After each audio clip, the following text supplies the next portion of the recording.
నటి జత్వానీ కేసులో ప్రధాన నిందితుడు కుక్కల విద్యాసాగర్ను గుంటూరు సిఐడి ఆఫీసుకు తరలించారు. ముంబై నటి కేసులో అరెస్ట్ అయిన విద్యాసాగర్ను 3 రోజుల కస్టడీ విచారణకు న్యాయస్థానం అంగీకరించింది. దీంతో అతన్ని సిఐడి ఆఫీసుకు తరలించారు. నేటి నుంచి 3 రోజుల పాటు సిఐడి అధికారులు విచారించనున్నారు.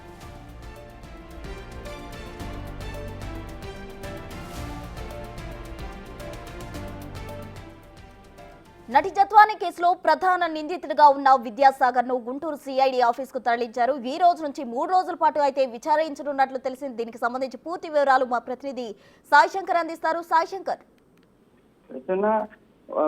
ముంబై నటి జత్వానీ కేసుకు సంబంధించినటువంటి అంశంలో విచారణ నిమిత్తం కస్టడీ విచారణ కోర్టుని సిఐడి పోలీసులు ఆశ్రయించడం జరిగింది. కోర్టు కూడా ప్రస్తుతం సిఐడి పోలీసులకు 3 రోజుల పాటు కస్టడీ విచారణ చేపట్టడానికి అనుమతి ఇచ్చినటువంటి నేపథ్యంలో ఈ రోజు గుంటూరు సిఐడి కార్యాలయానికి వైసీపీ నేత కుక్కల విద్యాసాగర్ ని తీసుకొని రానున్నారు. 3 రోజుల పాటు సిఐడి కార్యాలయంలోని విచారణ చేపట్టనున్నట్లు తెలుస్తుంది. అయితే ప్రధానంగా ఈ కేసుకు సంబంధించినటువంటి అంశంలో ఇప్పటి వరకు సేకరించినటువంటి ఎవిడెన్స్లు ఏవైతే ఉన్నాయో వాటికి సంబంధించినటువంటి అంశం పైన విద్యాసాగర్ ని విచారించేటటువంటి అవకాశాలు ఉన్నట్లు కూడా తెలుస్తుంది. దీనికి సంబంధించి జత్వానికి సంబంధించినటువంటి ఫోన్లు, ఎలక్ట్రానిక్ పరికరాలకు సంబంధించినటువంటి అంశంలో కూడా గతంలో హైకోర్టును కూడా విద్యాసాగర్ అయితే ఆశ్రయించడం జరిగింది. అయితే ఆయనకి ఎక్కడ కూడా రిలీఫ్ వచ్చినటువంటి పరిస్థితి లేదు.